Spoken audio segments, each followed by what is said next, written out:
చాలా మంది సేవకులు ఎక్కడి వరకు ఆపేశారంటే బోధని పరలోకం తీసుకెళ్తాడు మిమ్మల్ని. పరలోకంలో మీకు ఒక ఇల్లు ఉన్నాయి, డాబాలు ఉన్నాయి, బంగారంతో కడతాడు, వజ్రాలు వైడూరులతో కడతాడు. ఇంతే.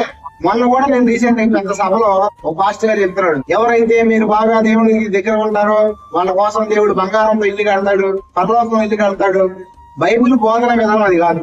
ఇదేంటంటే పెట్టకాలు చెప్పినట్టు అన్నమాట. బైబిల్ ఏం చెప్తుందంటే, దేవుడు సృష్టిని చేసినప్పుడు దేవుడు తన పోలికను తన స్వరూపంలో మనిషిని చేసుకున్నాడు. అంటే పాపము లేని సృష్టిని దేవుడు మొట్టమొదటి చేశాడు.